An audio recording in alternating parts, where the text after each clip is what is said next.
नमस्कार मित्रांनो, आज मी आलेलो आहे बीडच्या खंडेश्वरी माता मंदिर इथे. जसं की आपल्याला माहिती आहे की 2 दिवसानंतर नवरात्रोत्सव चालू होतो आहे. त्याची तयारी चालू झालेली आहे मंदिरामध्ये. आणि बीडचं खूप मोठं असं देवीचं मंदिर आहे आणि खूप म्हणजे मोठ्या संख्येने भाविक इथे येतात. आणि खंडेश्वरी म्हणजे खूप मोठा इथे जत्रा पण भरते दर नवरात्रीमध्ये. आणि कसं मंदिर आहे जाणून घ्या या व्हिडिओमध्ये.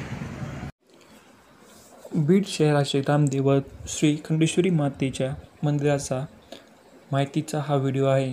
जाणून घेऊयात मंदिराचा इतिहास. बीड शहरात पूर्वेला टेकडीवर विसावलेल्या खंडेश्वरी मातेची नवसाला पावणारी देवी म्हणून ख्याती आहे. माहूरवासींनी रेणुका माता काळोबा वीर नावाच्या मेंढपाळ भक्ताच्या विनंतीवरून बीडमध्ये आली. मंदिराचा परिसर सुमारे 8 एकरांचा आहे. पुण्यश्लोक अहिल्यादेवी होळकरांनी हे मंदिर बांधले गेल्याचे सांगितले जाते. आजही काळोबा वीर यांची समाधी मंदिराच्या गाभाऱ्यासमोर आहे.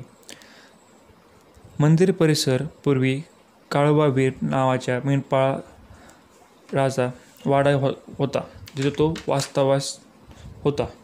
त्यांचा मुख्य व्यवसाय मेंढपाळन होता. दर पौर्णिमेला काळोबा वीर माहूरच्या रेणुका देवीच्या दर्शनासाठी जात असायचे.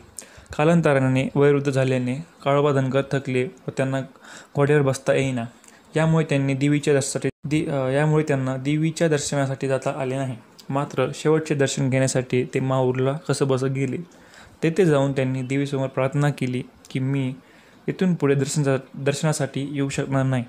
तेवढ्यात देवीने त्यांना साक्षात्कार दिला व सांगितले की मी अर्थात माहूरची रेणुका माता तुझ्यासोबत येते. मात्र तू पुढे चाल व मागे वळून पाहू नकोस. जर मागे पाहिलेस तर मी त्याच ठिकाणी थांबेन व तिथे स्थायी होईल. अशा प्रकारे माहूरवासींनी रेणुका माता बीडमध्ये काळोबा धनगराच्या पाठीमागे बीडमध्ये खंडेश्वरी देवीच्या रूपात स्थायी झाली.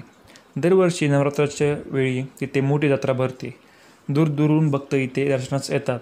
दसऱ्याच्या दिवशी या ठिकाणी 40 पोटी रावण दहन केले जाते. त्यासोबतच आराधी गाणे, जागरण, गोंधळ ही केला जातो.